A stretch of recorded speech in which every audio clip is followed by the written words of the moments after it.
Assalamualaikum warahmatullahi wabarakatuh. Perkenalkan, nama saya Asro, NPM 19140004, Prodi Pendidikan Akuntansi. Baiklah, saya akan membacakan hasil presentasi saya.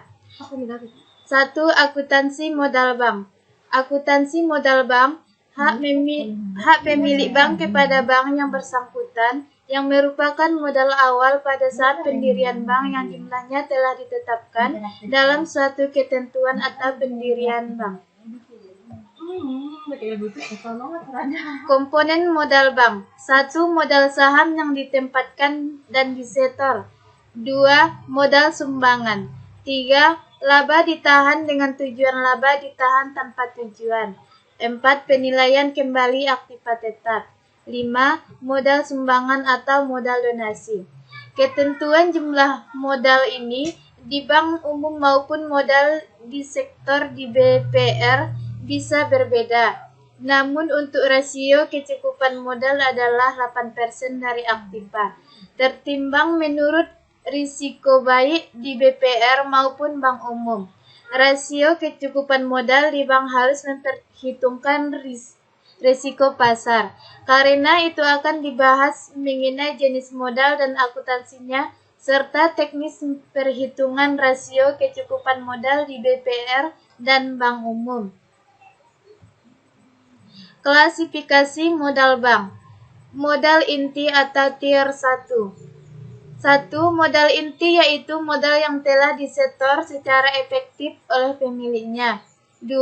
Modal sumbangan, yaitu modal yang diperoleh kembali dari sumbangan saham, termasuk selisih antara nilai yang tercatat dengan harga jual apabila saham tersebut dijual. Modal ini sering disebut modal donasi. 3. Cadangan umum, yaitu cadangan yang dibentuk dari penyisihan laba yang ditahan atau dari laba bersih setelah dikurangi pajak dan mendapat persetujuan dari rapat umum pemegang saham. 4. Cadangan tujuan, yaitu bagian laba yang dikurangi pajak yang disisihkan untuk tujuan tertentu dan telah mendapat persetujuan rapat umum pemegang saham. 5. Laba ditahan dimaksudkan adalah saldo laba bersih setelah dikurangi pajak yang oleh rapat umum pemegang saham diputuskan untuk tidak dibagikan. 6. Laba tahun lalu adalah laba tahun-tahun lalu setelah dikurangi pajak yang belum ditetapkan penggunaannya oleh rapat umum pemegang saham. 7.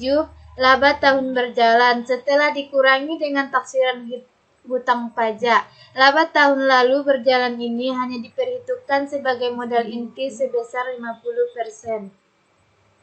2. Pinjaman yang diterima. Pinjaman yang diterima, fasilitas pinjaman yang diterima dari bank atau pihak lain termasuk dari Bank Indonesia, lembaga keuangan bukan bank, lembaga keuangan luar negeri dan masyarakat umum baik dalam valuta rupiah ataupun valuta asing, dan harus dilunasi bila jatuh tempo. Jenis pinjaman yang diterima. 1. Pinjaman dari bank lain. 2. Pinjaman dari luar negeri atau sering disebut two-step loan. 3. Pinjaman obligasi. 4. Bantuan likuiditas Bank Indonesia.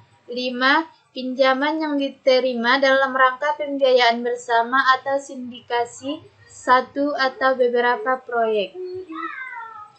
Demikianlah hasil presentasi saya. Assalamualaikum warahmatullahi wabarakatuh.